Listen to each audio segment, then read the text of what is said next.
Welcome to Radio Tennis, the podcast.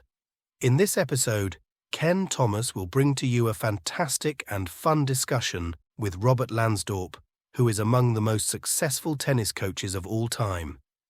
If you like the podcast, please subscribe and give us a thumbs up. Also, tell a friend about radiotennis.com. We would appreciate it. Now here's Ken Thomas. Without further ado, let me introduce truly one of the most fascinating people I've ever met in the game of tennis.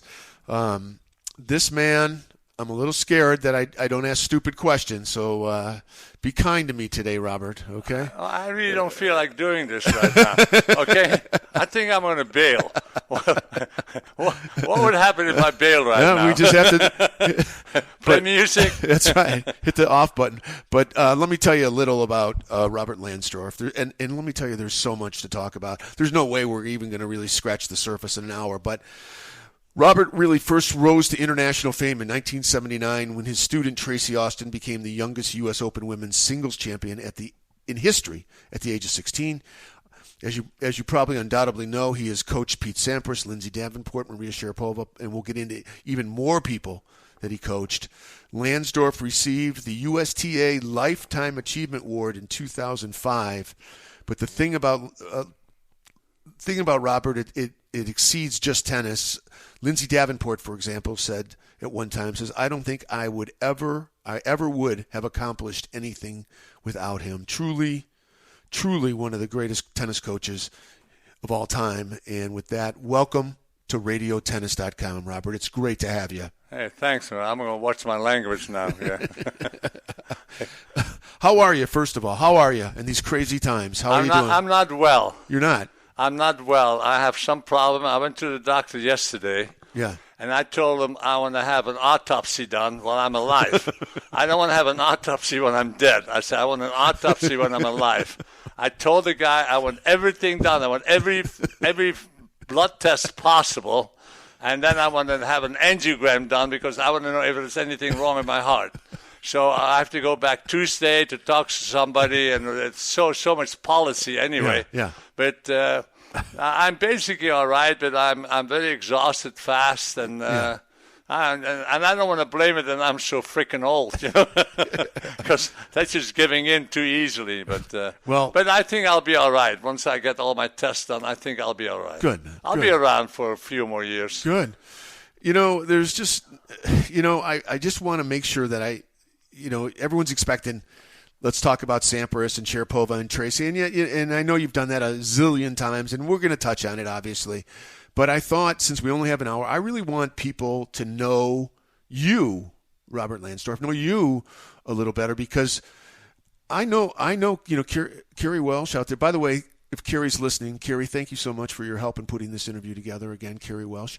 But, Kerry told me about the early parts of your life, and why don't, because you were born in Indonesia, right? Right. And why don't you just tell us some of the early things of your life so we just have a better understanding of who you are and where you came from, because it's amazing. Yeah, well, I was born in 1938, and I was in the Middle Java, Indonesia, and we lived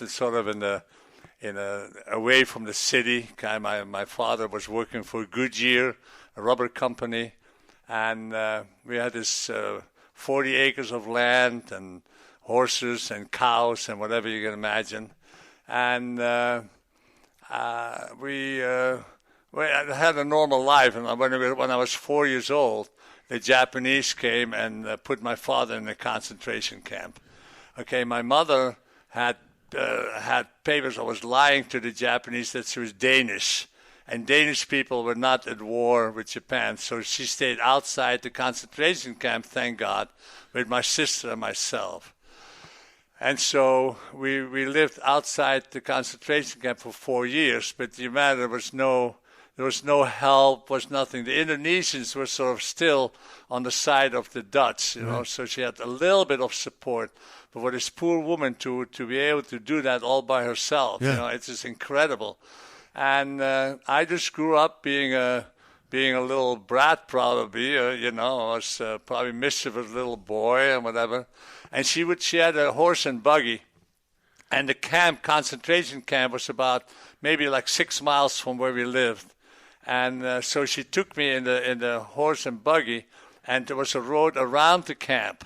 And then she'd go, okay, there was a certain area there where it was sort of open. And she goes, why don't you get up and wave? Maybe your dad can see you. Unbelievable. And then the Japanese started yelling at her and telling her, you can't do that anymore. So she would take me anyway and said, why don't you scratch your head instead of waving? And so I lived without a father. And then the war was over in, what was it, 46, I think. 46, I think, or 40, end of 45, somewhere there. And my father came home from the concentration camp, and I didn't really know what it meant to have a father. I remember sort of looking back and seeing him shave, and thought that was a big deal. Yeah. the father shaving. And so he was home maybe for about a month max, and the Indonesians wanted the independence from the Dutch. And so what they started doing, started killing the Dutch people wherever they could find them. And so one night they busted into the house, and I can still sort of see that. And there were maybe like 10 Indonesians armed to the top to bottom, and they yanked my father out of the house. And all boys 12 and older. I was only barely almost 8, and they took him out, and then they beat him up, and they were going to get killed the next morning. And they hit him on the butt of a rifle on top of his head. He almost basically passed out. And then English patrol was in the area, and they set him free. So your father went from one concentration camp basically into another one. Right, basically. Unbelievable. Yeah. And so it became so dangerous that the Dutch people went to the original concentration camp. Because there's more in numbers, in numbers, not just one house here and one house there, and people getting raped and stuff like this. So my father went maybe a day or two early to that camp, and then my poor mother. It's almost like you see a picture of a poor woman with a baby carriage filled with clothes, and we had a lot of animals. We had a lot of dogs. And she would have to put all the dogs inside the house, about 9 of them, and then leave the house because she didn't want the dogs to follow her because the Indonesians would take the dogs and kill them right in front of you. Wow. And so we had to walk 7 miles, my sister, myself, and my mom, and went to the camp. And then the camp was separated in 2 separate buildings, kind of, with about maybe 1,000 or 2,000 feet apart. And everybody lived in a 20 by 20 room with 4 families. And you lived in the corner of the room, and you lived underneath the beds. You had put the mattress around and sleep underneath the bed because bullets would fly and it would stick in the mattress instead of, okay. So anyway, so everything was fine. I think I remember playing outside, whatever. And so that one night, the Indonesians came to the upper part of the camp and pushed all the people out on the field, and then shot them, machine gunned them down, and shot them. And we can hear this. Right. I mean, we're standing there, and we can hear all the shooting and the killing and the screaming, and we know we're next. And everybody is screaming. And my mother said, it was sort of strange, Rob. I was named Rob, Yeah. It's so strange because you stood next to your dad, held his hand, and said, Dad, if we have to die, I guess we have to die. He said, you never screamed, you never cried, you never did anything. Wow. I never talked to a psychiatrist about it. Wow. But anyway, so again, an English patrol was in the area and set us free. And then they shipped us from there. They shipped us to Jakarta, where was the capital. And so you were about I turned 8 in the camp. Your family was gonna get shot. Oh yeah. It was 10, coming. 15 more minutes and it would have been over. Right. And the British troops. Right, British patrols. Yeah. Wow. Yeah. That's a long way from Wimbledon, isn't it, buddy? Yeah. Yeah. It was tough. I mean, it was tough. It was very scary in a way, Yeah. It was just a way of life almost, I look back and said, yeah, it was just I don't know. It's just weird almost, Yeah. Life is crazy, man. Yeah. So, and then you go to Europe, and then from Europe, you come out to San Diego. You come out to San So Diego. we went from Indonesia. We went to Holland. Okay. Because it was dangerous, and so there were still Dutch troops now in Indonesia. And so we got safer. So my dad couldn't handle Holland and went back to Indonesia. Now, for a young kid, that's tough to go back from one country to the next country, go back, Yeah. Anyway, we went to Indonesia for like 2 years, and then it got so dangerous that they were shooting. So my dad sent us I had a brother by then, Albert, so we went from with Albert and Louise, my sister, my mother, and I went to Holland. And he stayed in Indonesia. To try to save whatever was able to be saved, and so now we're back in Holland, and so that's why I learned how to play tennis. I was almost like 14. I went to a group lesson and played some tennis, but in those days there were no indoor courts, so I only played for 6 months, right. And then the other 6 months I played soccer or whatever. So that's why I learned how to play tennis in Holland. In Holland, what a story! I mean, that alone, is what an incredible. We could end the show just on that. What a story! But again, I got some of this from Carrie. So again, thanks to Carrie Welsh out there. You were on that farm. You were close to animals, right? You were very close to animals, and you had a pet dog, right? Yeah, right. And tell the story about how this dog and what this dog meant to your family kind of directed where you ended up. A dog was an Irish wolfhound. It was like a small pony. The dog's name was, since it's Irish, his name was Patrick. Okay? Yeah.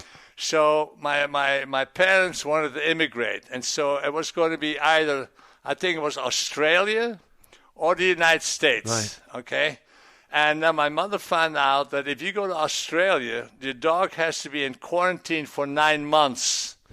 But if you go to California or the United States, you just bring the dog in the country. That's it. No quarantine, nothing. Right. So, hey, let's go to the United States. So California was because of the dog.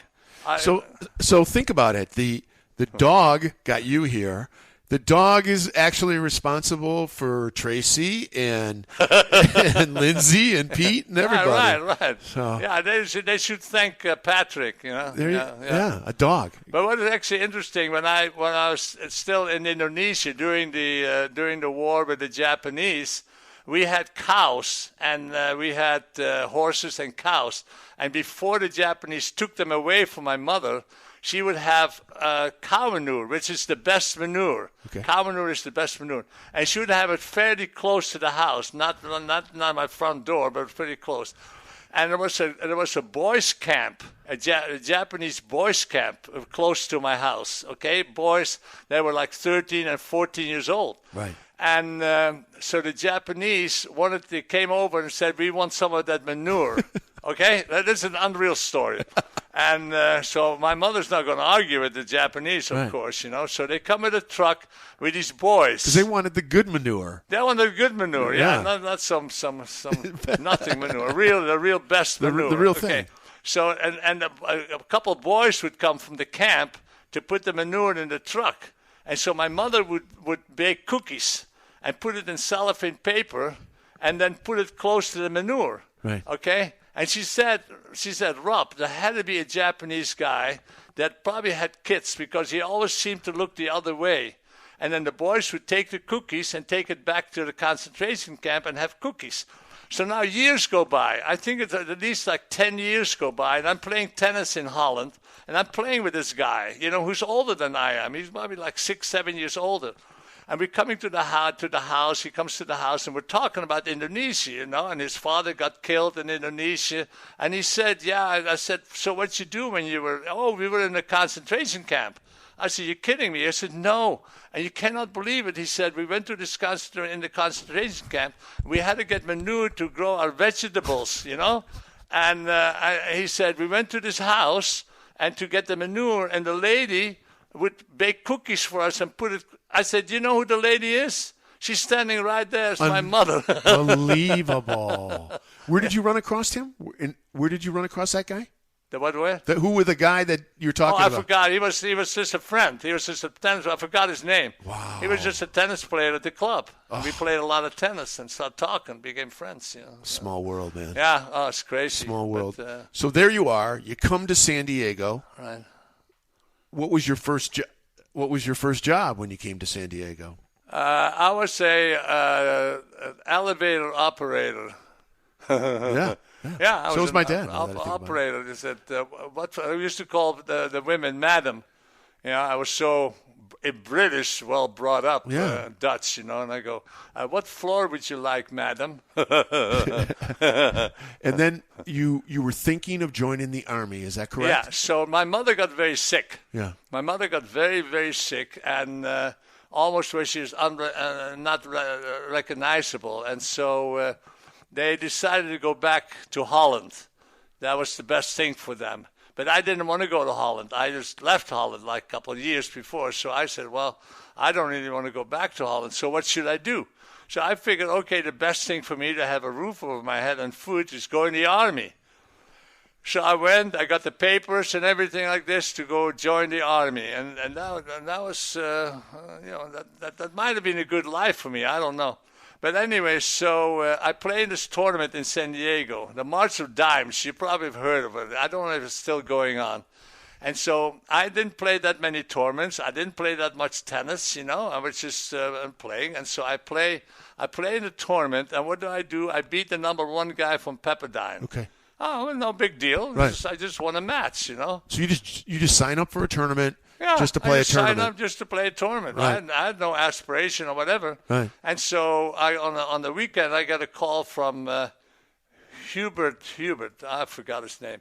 The coach from Pepperdine, and he goes, "Would you like to come to go to university at Pepperdine?" And I said, oh, "Yeah, but I can't afford it. I don't have any money, And he goes, "No, we will give you a scholarship." And I go, and what do I have to do, And he goes, just play tennis for us. Yeah. I said, when do I come up? And so it was actually great because I had bought an old car, but it was good enough to drive up to L.A. So I got this car. I'm driving up to L.A., and my parents are in the car that they had, and they're going to New York. And I'm driving up. There used to be no 5. It used to be whatever, the 1, I think. Yeah? And I'm driving up, and now I'm all by myself, and I'm here all by myself. I said, what am I going to do? And I look to the side, and I see these beautiful hills, and I go, screw it. I'm gonna wing it. I'm just gonna make some. So I went to Pepperdine. Yeah. Malibu, huh? Yeah. Wow. No. Pepperdine in those days was about 10 minutes from SC. Oh, I didn't know that. No, I would never survive to have gone to Malibu. So I've been a server boy. Malibu used to be right over by USC in L.A. No, Pepperdine. Pepperdine, I'm sorry. Yeah. I didn't know that. I did not know that.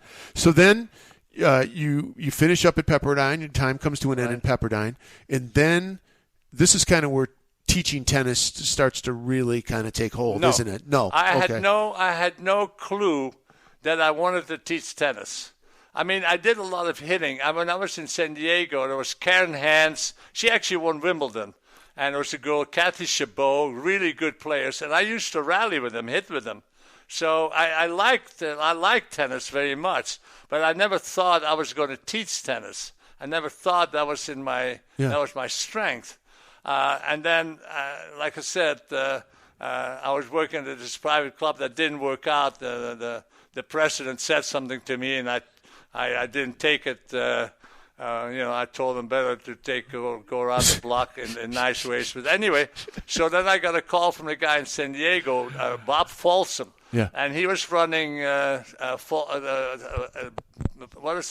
Morley Field. He was running Morley Field, and he said, "Do you want to coach?" And I said, "Sure. Yeah, why not?" So and for our listeners out there, Morey Field, that may not know Morey Field in San Diego, it's like Central Park. It's like San Diego Central Park. It's the hub. It's the tennis place. It's still a very cool place to play tennis. Just a great place. So you get the call about Morey. Yeah, so I was started in San Diego. Started teaching that. No lights, and I got my court. And I could still play very well. I looked pretty good too. I looked like an athlete. Not like I look now. In those days, I looked like an athlete. And so I started getting students. Yeah. And one of my students was Walter Redondo. And everybody knows Walter Redondo. They remember, even McEnroe, I think, in his book said he knew he was a tennis player after he beat Walter Redondo. He was so good. Yeah. And sometimes I think he was so good that did he give me that much confidence that I knew what I was doing was actually the right thing, you know what I'm saying? Because whatever I told him worked. He had a great backhand, everything great for the guy. Yeah. And so I got a lot of good students. Vicky Jensen was another one, a very good girl, very good player. And so I taught the Redondos and a lot of other kids, you know. And so then I got a call from the Kramer Club. The Kramer Club wanted me to come to the Kramer Club because Vic Braden was leaving, and I didn't want to go to Palos Verdes because I didn't like the people. Yeah. Because my experience before when I was at this other club, I didn't want to deal with the people from Palos Verdes. You know, they were not my kind of people. Now I've been living here for 50 years with Palos Verdes people. Yeah. You know, Yeah. I married a Palos Verdes lady. You know, so anyway, so it took a while, and then I went to the Kramer Club in 1970, April 2nd. I didn't want to start April 1st. I go, no way, it's April Fool's Day. I don't want to do that. So I started, and then I still went back to San Diego every Saturday to work with the Redondos. Was Kramer hanging around then at all? Was Well, Kramer? It was still owned by Kramer, by Jack Kramer. Yeah. He never came around, but it was owned by Jack Kramer Okay. still. Okay. Until the members bought it out. Okay. About a couple of years later. Okay. You know, so All right. so I would still go down to San Diego, work with the Redondos for free, and then that was not possible anymore for whatever reason. And then Walter had a grandmother called Mamita, and she was sort of the force behind the whole family. And then she passed away, and that sort of did away with the force behind it. Yeah. And I think that hurt Walter quite a bit. You told me off air that in your heart you're a public park courts tennis fan, and you miss Morley Field, don't you? You really enjoyed your time in. It brings back great memories. It was so relaxed. I could sort of do my own thing. It was perfect. I didn't have to listen to anybody. I did my own programs. I already started workouts. It was just great. And the people that ran it were my friends, so they never gave me any trouble, whatever. I love Morley Field. Yeah. I love working on for a while, there's a park close by here, about 5 minutes from here, called Peck Park. And so when I didn't have a place, I went to Peck Park. And that's why it's actually funny. It's funny because it's sort of a rundown park, you know, homeless people around and everything like this, and I'm teaching there. And who wants a lesson is Jeannie Bouchard. That's only used to having resorts. Yeah. I mean, you know, and so I'm teaching on that court, right? And she's there. And Stephanie, my daughter's helping me out, you know, hitting to Bouchard. And all of a sudden, there's this huge fight outside the courts. These screaming people in a big fight, you know. Right. And Bouchard doesn't know what the hell's going on, you know. I mean, she's getting a lesson. I'm not stopping. Yeah. I just tell him, I say, let me go and tell him to shut up. And Stephanie goes, no, Dad, don't do that. You're going to get shot, you know. And Bouchard goes, and the guy doesn't stop hitting balls to me. You know, he keeps feeding me and telling me what to do, and they're screaming out there. So then Stephanie called the police, and then the cops came, and Bouchard will still remember that. I'll bet you anything. You ask him, hey, how was the first lesson with Robert at Peck Park? She goes, oh my God, there's fighting outside, you know. So but I liked Peck Park. Yeah. You know, it just didn't work out. I like park. Yeah. I'm a public park guy myself. So you're over at the Kramer Club, And this is kind of when the Tracy stuff happens, right? This is when the Lindsay stuff happens. Lindsay was a lot older. All right, so Tracy, a lot younger. Sorry. Yeah. So Tracy's old. So Tracy's not that old. So Tracy comes. How does this start? You and Tracy Austin. How does this come together? So she was just a girl. Yeah. She was the girl that could hit the ball. She was 7 or 8, I think 8, and she still mentions it sometimes when she gets interviewed about that time, how she got 10 at the baseline. And she was 8 years old. I gave her 10 at the baseline, and she hyperventilated. She was puking almost, and it sounds horrible. And I told her, bring a paper bag next time, Tracy, and blowing it will help. And her mother was there. And the mother never said anything. Right. Never said anything. Right. So, I'm going to give you another 10 if you don't. And that was one of the first lessons that Tracy had. But she tried so hard. Tracy was unbelievable. Yeah. Unbelievable girl. And that's actually what is interesting. And in the 70s, most people had one-handed backhands. There were a couple. I think Chris Evert started with a two-hander. I don't know who else had a two-hander, but not many people. And Tracy had a two-handed forehand and a two-handed backhand. And I changed the two-handed forehand to a one-handed forehand.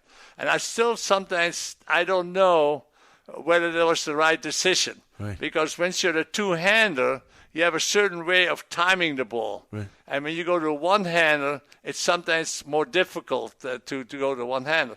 And I was thinking about, and I wasn't on drugs, okay, Ken? I wasn't doing drugs. And I'm thinking about teaching her a one-handed backhand. Here you go. Can you believe Tracy Austin with a one-handed backhand? I can't visualize it. No, but I did. Yeah.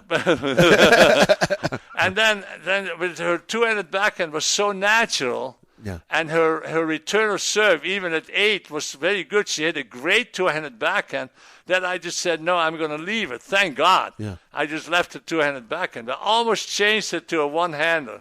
You know what? You told me, I asked you off air, I said, did you ever work with Pete Sampras on his serve? And tell our listeners what you said about Pete Sampras and his serve. Yeah, he came to me when he was 9. He was very, very short. And I talked to Stephanie, my daughter, one time, and said, it's funny the way he finished his serve. She said, Dad, maybe he followed through and hit the ground because he was so short. Yeah. And so he followed through different. He followed through, he bent his elbow way up high, and his hand was all about chest height, hardly ever finished way below. But I never changed it, thank God, because he hit it so well that I never changed it. I watched where he tossed the ball and whatever, and the jumping into the court, all that, but I never changed his motion, thank God.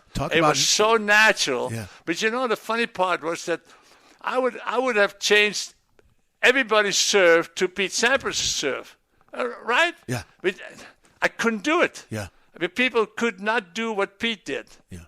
I don't know, but his arm was so flexible or whatever. I had a girl that hit like Pete for maybe 3 weeks, and then she went back to her old serve. Yeah. But he was different, but I never changed it, thank God. Yeah, how great that you recognize that you shouldn't change it. Right, Right. No overcoaching there. Right, Yeah. I don't. I try to keep it simple, and I look a lot of how the ball comes off the racket.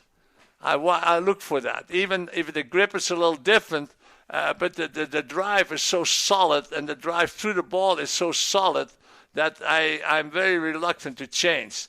Once the grip changed, I had to change to follow through a little bit. Yeah. And that was the difficult part for me. I still say that the 70s and the early 80s was the easiest way to teach because the grips, they were Eastern grips or not.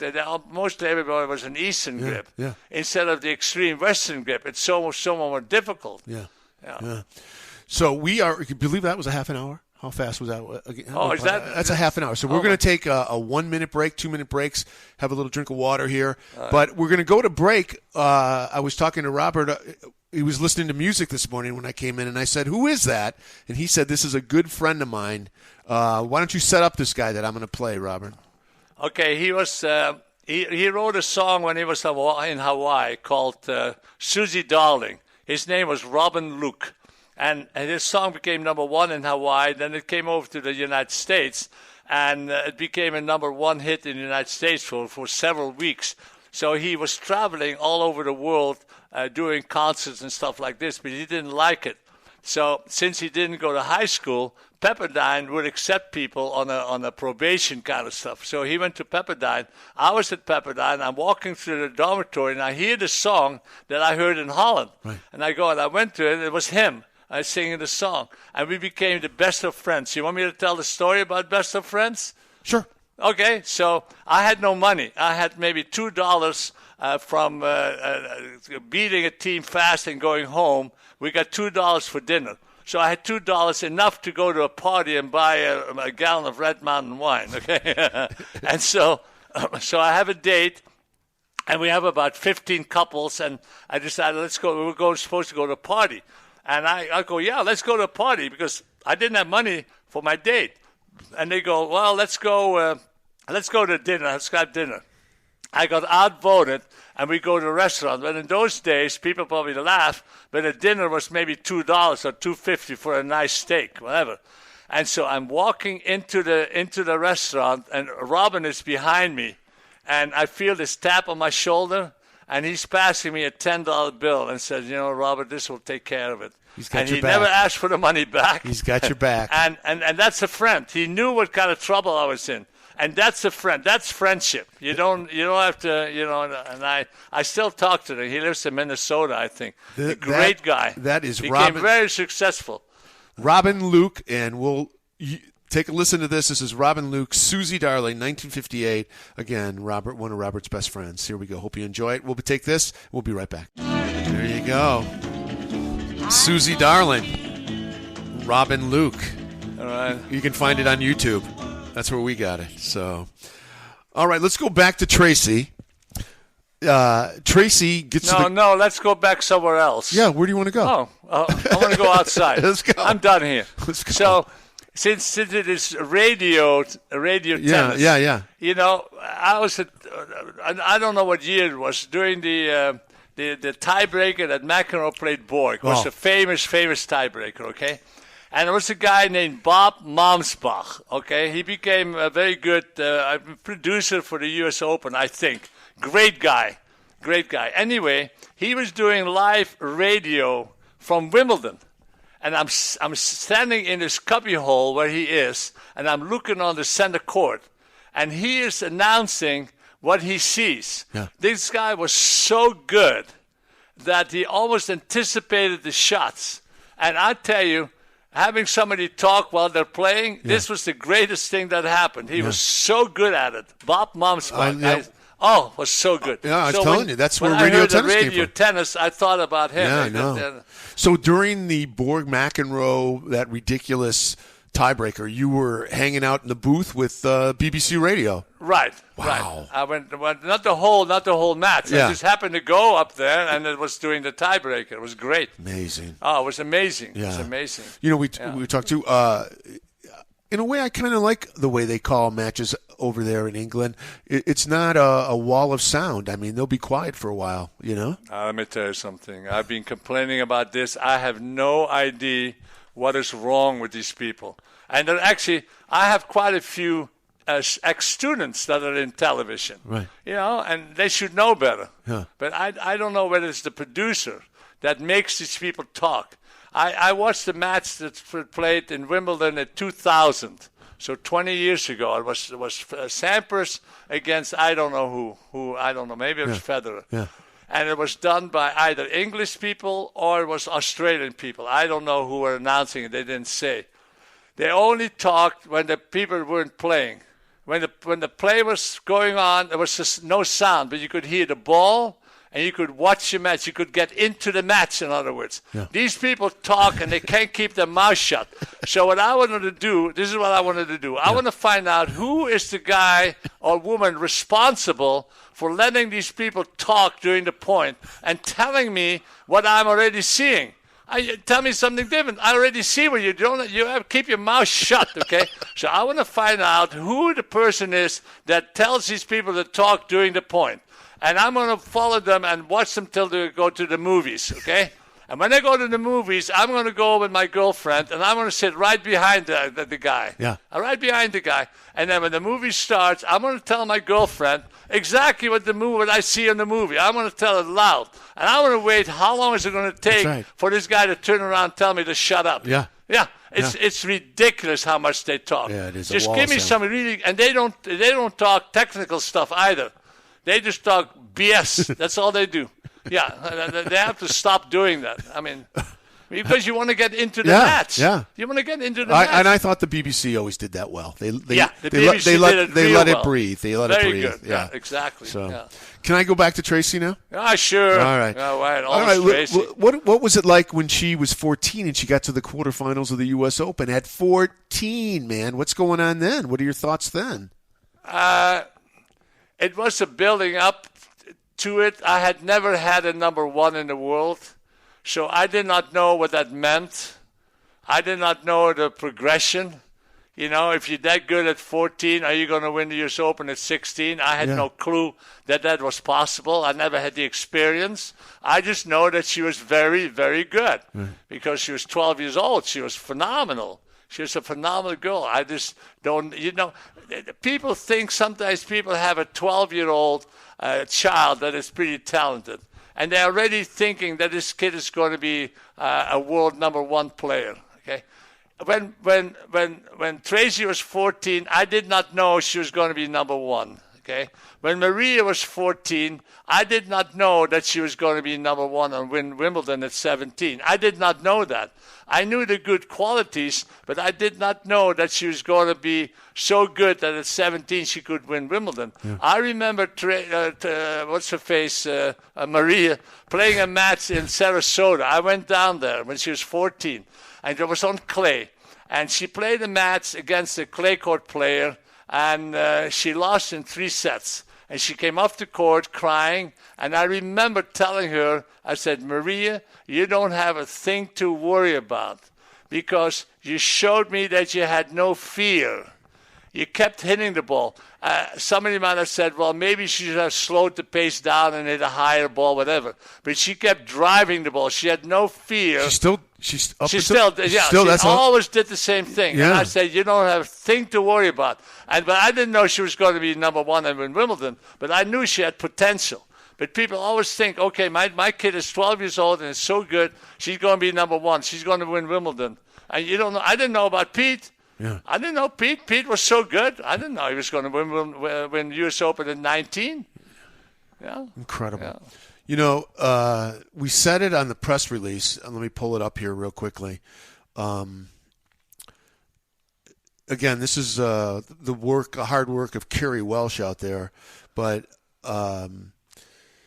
we put it in the press release. Robert Lansdorp students have won 148 USTA National Junior Championships and 38 Grand Slam titles your students have. That's just, it speaks for itself.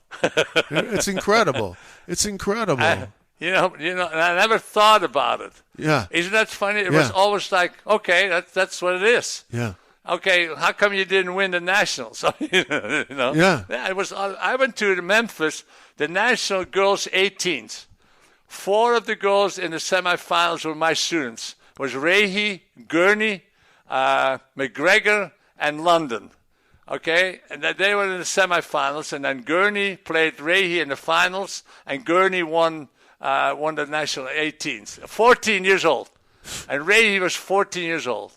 Okay, and the doubles was all 4 of them in the finals. They were my students.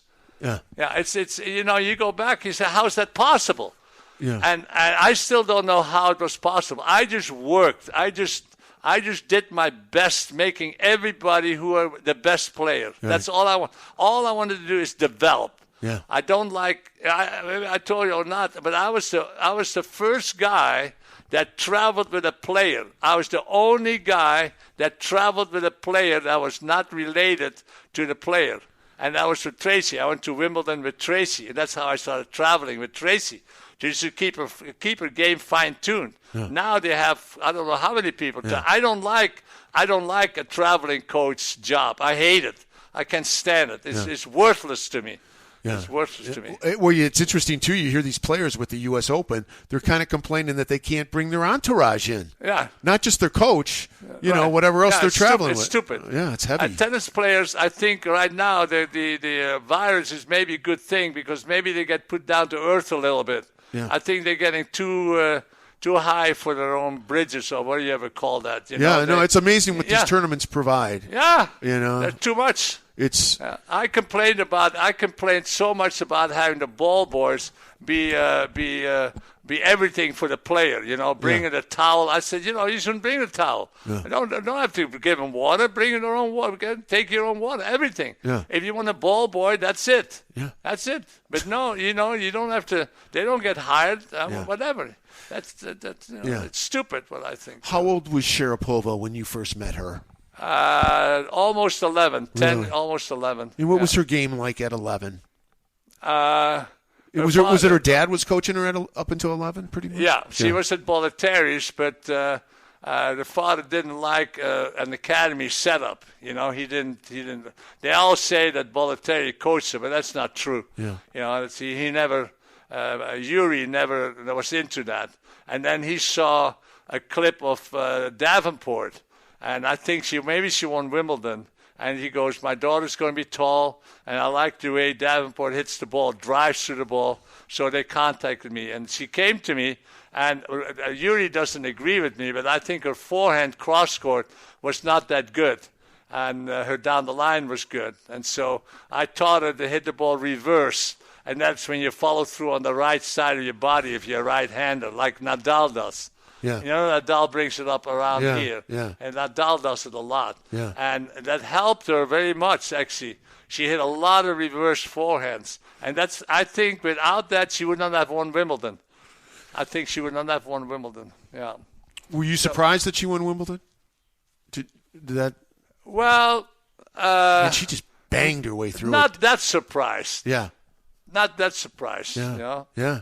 She beat Davenport in the semis, I think, and sort of surprised, but maybe semi-expected it, Yeah. What's Lindsay like? I mean, when I've met her, she just seems like a very, very nice woman. But tell us a little about... Wait a second now. You're putting me on the spot? You want me on the air live talk about Lindsay? Let's talk about Lindsay. Hey, you want me to talk about Lindsay, what I think about Lindsay live on the radio? Yes. Oh, she's a real first-class, really nice girl.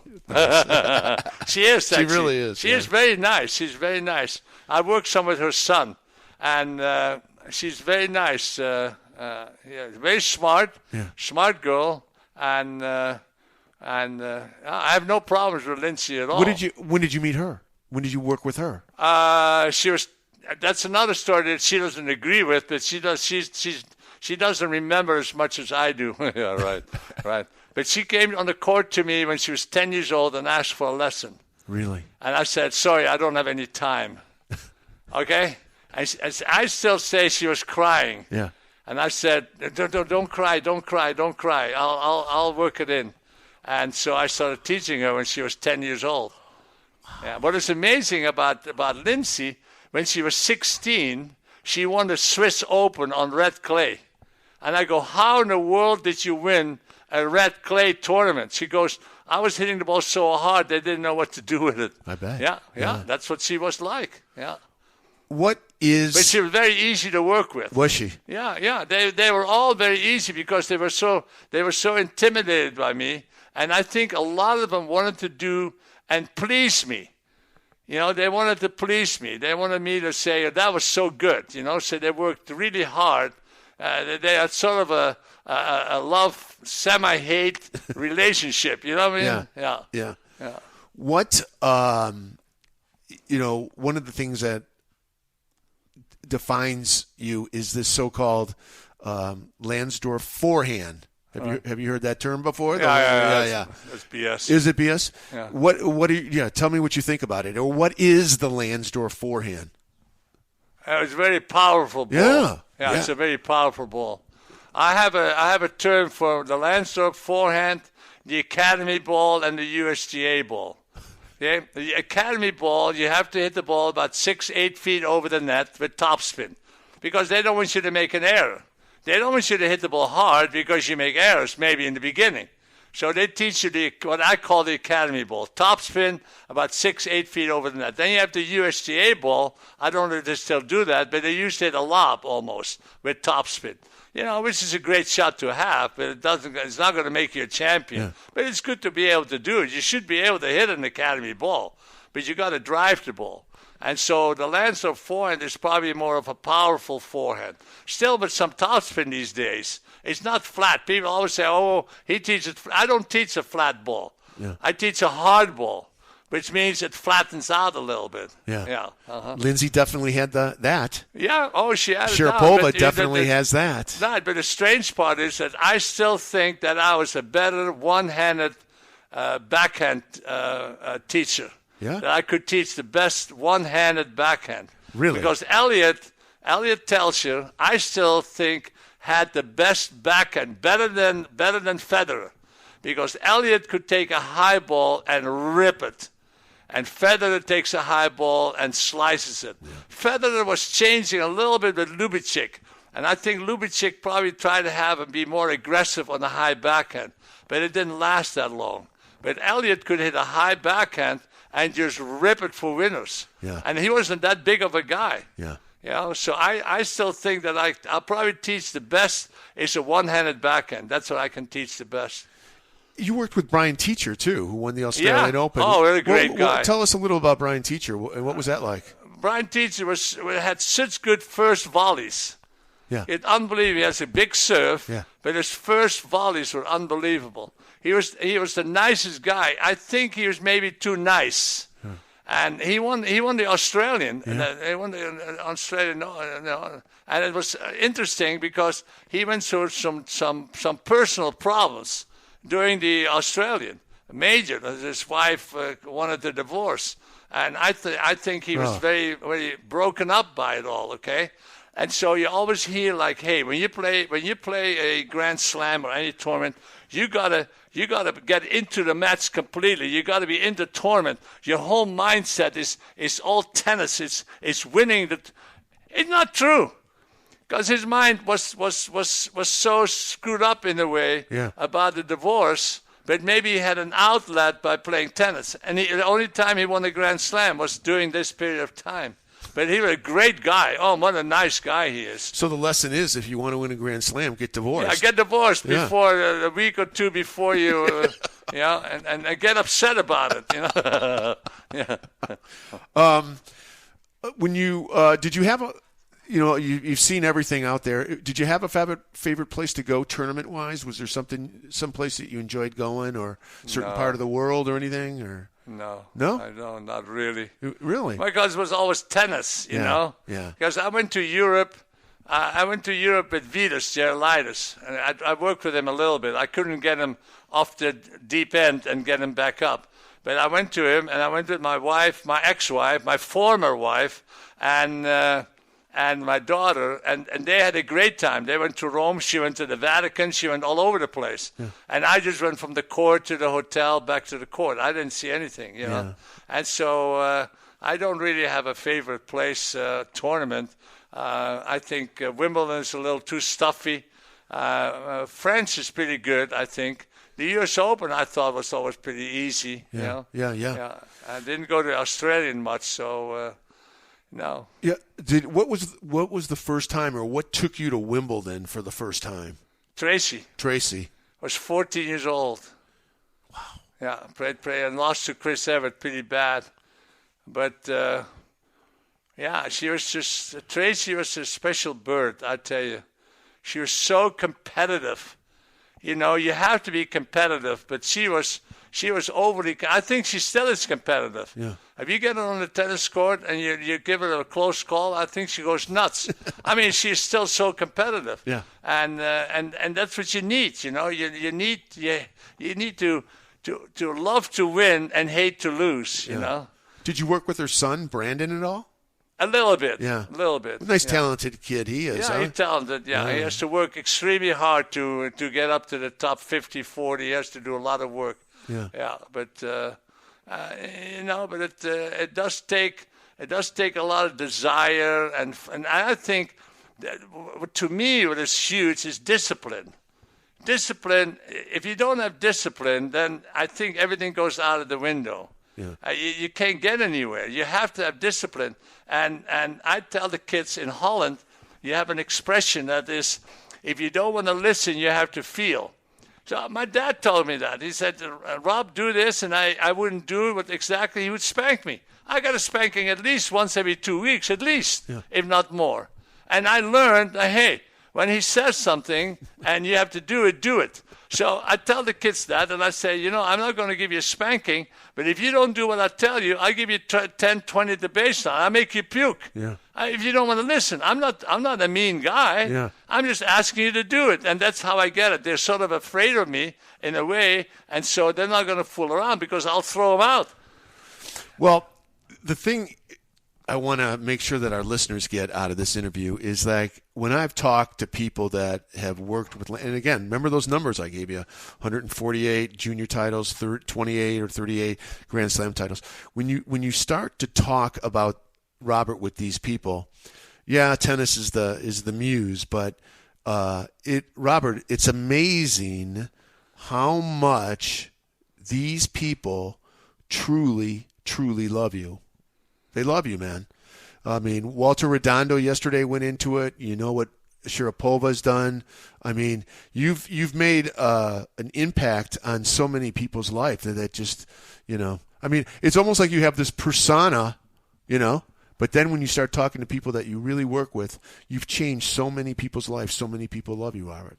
Keep talking, man. I enjoy this interview. You like that? Yeah, I you like that? Man. Keep talking. Yeah. But I mean, go ahead, buddy. Well, my daughter Stephanie gave me a surprise birthday party for my 75th birthday, okay? Yeah. And there were about 150 people there. A lot. Maria was there with her boyfriend, then Dimitrov, and whatever. And when the people thanked me, they didn't thank me for a great backhand or great forehand or anything like that. And I was surprised. They all thanked me for making him a tougher person, to show him what discipline was, to show him concentration, to show him, and even people that were there that were not great tennis players thanked me because it helped them in their business and whatever they did. And I thought I never go out, and that's not my job, but that's what I do, I guess. Yeah. I make them so mentally tough. And some people said that sometimes the lesson was more difficult than playing a match, because I put so much pressure on them, constant pressure, and I was very good at that. Yeah. I was very good in working a person and making him want to do better. I would tease him. I would play him points, and I'd cheat him. Joyce got a spank. Joyce is the only guy from all my hundreds of students that got a spanking. Yeah. Because he was arguing with me, and I go across the court. I asked the dad, "Can I give your son a spanking?" He goes, "Sure." And so I went over and I whacked him one. I said, "Get out of here." And so I hear him saying outside the court, "Oh, I hate that guy, Yeah, but he was still with me for another 10 years. Yeah. And so I work it so they work hard for me. They all work hard for me, but they all thanked me for making them something that they didn't think they were capable of doing. Yeah. It's weird, but I agree with you. I love to hear it because they actually love me. They really love me for what I did. They do, man. Yeah. They do. I mean, but when you listen to people that don't know me, he's so tough, or he's brutal, they don't know, because they don't know me. They have no experience being with me. Yeah. Yeah. And you know what? That's what I wanted to get out in this interview. I wanted people to know that there's this side of you that, the general public, the general tennis public just doesn't see. Yeah. It's fantastic. Right. Let's, because we're coming up to about 10 more minutes here. Today, you're a young 82 years old. 81. 81? Yeah. I put in the press release 82. Maybe Kerry told me 82. He's stupid. Yeah, he's got to do his research, Kerry Welsh out there.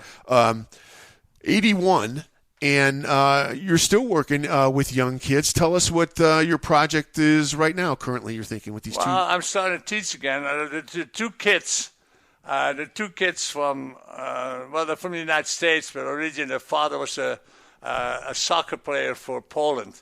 He was a national team soccer player. Latak is the name, and the girl is Stia, and the boy is Marcel. And I think they have, again, I'm not saying they're going to be number one, but I think they have a lot of potential of making it, because they work so hard. Yeah. They work extremely hard. They're very disciplined. They listen. They time the ball really well. And so I'm getting them out here in July and see what we can do. But they are very talented and nice people. But the timing is everything in every sport. But in tennis, timing is everything. One of the people that they all timed the ball well. Sampras timed the ball well. But there was a girl named Stephanie Rehi. You remember her? Yeah, yeah. That girl timed the ball. You could hear her ball 3 courts over. You knew that Rehi was on that court hitting the ball. Her balls were so solid, timed so well. Yeah. Yeah. And so the timing, I think discipline is number one. I have a thing that says concentration, placement, and power. Those are the 3 things you have to be number one. Say it again. Concentration, placement, and power. There you go. And if you want to lose one, lose the power. Okay. If you're very consistent and place the ball well and have a decent, you can do a little bit. Like what's the name? Wozniacki. I mean, Shell made it won the Australian. Yeah. But if you have to be consistent, and so you have to work from young on to have the confidence to be able to drive the ball hard and be consistent. That's if you have all 3 of them, you can become number one. If you have a good serve and you move well. But those are the critical things. Concentration is it. Yeah. I guess sometimes I give a kid $100 in 20s, and I keep one. I say, so when you give somebody a point, and then you have to win 2 points to get ahead, right? Right. And they go, yeah, some say 3 or some stupid kids. And I go, okay, so I give you 1, and you give me back 2. That's right? And so after about 10, 15 seconds, they are empty-handed, and I have $120. I said, that's exactly what's going to happen. Yeah. If you're not going to do anything, you're not going to win anything if you're inconsistent. Yeah. But that comes from discipline. If you have discipline, you can make them focus longer. You see, right now, everything is short time. They're not out there hitting 100, 200 balls in a row. They hit 10 balls, so that's good for the day. No, that's not.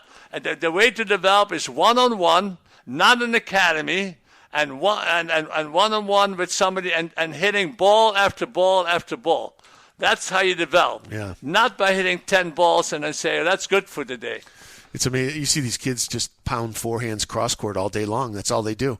Pound forehand. That's what they do. Yeah. And a lot of kids don't rally anymore. Yeah. You know, we used to rally back and forth, go on the court for an hour and just hit balls. Yeah. Actually, like you play a point and move around and hit. They don't do that anymore. Yeah. They don't do that anymore. It's different. What is actually interesting, because of the virus, more people started hitting against the backboard. And that's one of the greatest ways of developing. You learn to have patience and everything, timing. Yep. Yeah, but now they do it, but they never did that before. The backboard never misses, does it? Right. Exactly. It never misses. A lot of things still going on in your life. There's a little preliminary work about a possible book. Right. Tell us Actually, a little. what's interesting, Alan Fox, Mr. Brain. Yeah. He told me years ago, 4 or 5 years ago, he said, "Are you doing a book?" I go, "No," and he goes, "You got to do it for your family." So then, when the virus started, I was getting a little nervous, So I'm sort of a poster child for the virus, and so that's how I contacted Kelly Wells, and. So do a book. But Alan Fox always asked me, are you doing a book? Are you doing a book? Yeah. That's great. That should be interesting. Just the front end of your life, again, is a movie. It's a movie. The front end of your life. It really is. The last thing I have for you here. The only thing that I wish, I care, but I don't, is to get in the Hall of Fame. That's what you beat me to the punch. I was going to ask you that. What are your thoughts about the Hall of Fame? Well, it would be nice to get into it, but I'm not going to have sleepless nights over it, you know what I'm saying? Yeah. Because it's done by the USGA, and, with my reputation. But they already gave you the what is a Lifetime Achievement Award, right? So it just seems like a natural, Yeah, it's all right. If I get it, great. I love to go and give an acceptance speech. Yeah. Keep it clean. Yeah. And then, I was wondering. I wonder what they're doing with the. It's funny. I wonder what the Hall of Fame is doing this year. It's postponed until next year. Oh, did they? Yeah. They did. I didn't know that. Yeah. All right. Yeah. So in August, I know whether I'm in it or not. Really? Yeah. So. Wow. Yeah. It'd be nice. Wow. Yeah. Well, I mean, to me, it's a no-brainer. I mean, I mean, and I don't want to be dead, and then they give it to me. You know what I'm saying? The hell with that. Yeah, that's not fun. That's not a fun day. It's always a beautiful day. Have you ever gone to a Hall of Fame? It's gorgeous. Oh, it's beautiful. I mean, it's just the courts are looking good, and the people are looking good. It's just a wonderful, wonderful day. Yeah, doesn't grass course look nice, huh? Yeah. Yeah, it's something about it. Something about it. Is there anything else before we sign off that I missed or that you would like to talk about, or? No, because then I start talking more and more and more. You know, is there any question you have? Yeah. When I played at West End Tennis Club and you were there, did you notice how good I really was? Did you notice that? Oh yeah, I knew how great. I said, this guy's going places. You know what I'm saying? But then you never came to the court and asked for a lesson. I go, screw you, okay? That's it for you. Well, you have a good eye for talent, Robin. We're going to sign off again. Thanks to Kerry Welsh out there. Thanks to the one and only Robert Lansdorp. Let's get this guy into the Hall of Fame. And thank you to all our listeners out there, our regular listeners on livetennischat.com. And tomorrow we speak with the CEO of World Team Tennis. World Team Tennis is going to play, Robert. Oh, good. Yeah, there's a little fun and games there. Yeah. So I hope you'll join us tomorrow. And that is it. Again, thank you so much, Robert. And I hope you'll listen to us tomorrow. Goodbye, everybody. My pleasure. Thank you, Ken. I appreciate it. There you go. Robert Lansdorp, everybody. Take care, everybody. We'll talk to you tomorrow. Bye-bye. Thank you for listening to Radio Tennis, the podcast. Please thumbs up and subscribe. Also, check out the streaming broadcast site at radiotennis.com for great live tennis presented by Ken. All the streaming broadcasts are free, no sign-up required. New sessions are being added all the time, and there is a full archive for listening to great tennis events from the past on demand. Radio Tennis is the best free streaming service for tennis, hands down. From everyone at Radio Tennis, have a great day, and we will see you at our next podcast or live stream.